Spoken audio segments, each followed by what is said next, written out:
Welcome to Got Your Boots On, the weekend review, where I talk about the weekend's football and give you my thoughts and opinions on some of the big talking points over the weekend. Starting off with Newcastle versus Arsenal, which I thought was actually a very enjoyable game to watch. And it ended up being Newcastle 1-0 winners over Arsenal, meaning only Spurs now remain undefeated in the Premier League, which is just bizarre to think about.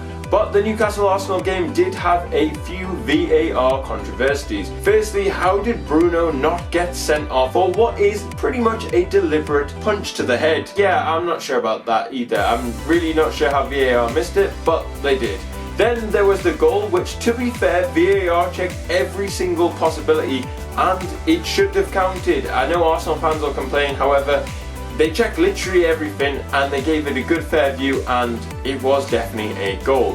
However, things like Arteta coming out and saying VAR is a disgrace and all this is just a slight bit hypocritical, considering when Liverpool had all these problems against Spurs a couple of weeks ago and he was all like, it's just part of the game, these are mistakes, human mistakes. Yeah, this is why VAR is never going to improve, because managers will only support when it affects their team, they won't support when it's another team, and then nothing's going to change. What needs to happen is, if controversial moments like this happen, managers need to stick together, and also us as fans, we can't just take the rip out of each other, we need to come together if VAR is going to improve. Talking of Liverpool, they went to Luton and it was a 1-1 draw, but that is not the whole picture. Darwin Núñez was back to normal Darwin Núñez and he missed a fair few sitters. Somehow, otherwise Liverpool could have ran away with this, but Luton, to be fair to them, they dug in, they played well and looked like they got the winner when they went 1-0 up with only a few minutes to go. However, Luis Diaz came off the bench with all what's going on and scored a goal and gave a message to free his papa, and I think that is so emotional. The fact he went out there with everything that's going on behind the scenes with his family and to score a goal, yeah, the emotions must have been crazy, but I hope his father does get free very soon. Switching to Sheffield United, they managed to get their first win of the season with a controversial late penalty against Wolves, scoring it in the 100th minute. But to the Blades fans, this is going to be the big thing. They finally off the mark with a win in the Premier League. Can they carry on from that? Well, let's go and see.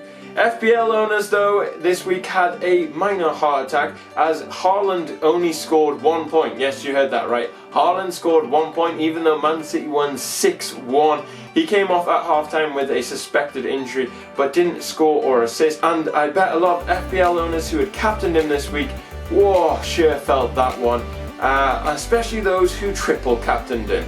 Moving over to Germany, and Harry Kane is making an absolute mockery of the Bundesliga. He scored a hat-trick yet again. This time it was in Der Klassiker, which is crazy to think about, and he has now scored a whopping 15 goals from his first 10 appearances in the Bundesliga. He is making a mockery. Spurs don't seem to be missing him, but he is doing so much for Bayern right now. Moving across to Italy, and from one striker to another, Romelu Lukaku has certainly had an interesting game this weekend. He missed an opening penalty which could have put Roma off to a good start, and anyway they then find themselves 1-0 down. They then equalise in stoppage time, and then Romelu Lukaku redeems himself and scores the winner in stoppage time to absolute escalation, and the Roma fans going crazy. So that was this weekend's football, and that was some of my views on some of the big talking points from this weekend. But what are your views on all those topics I've been talking about? Let me know in the comments.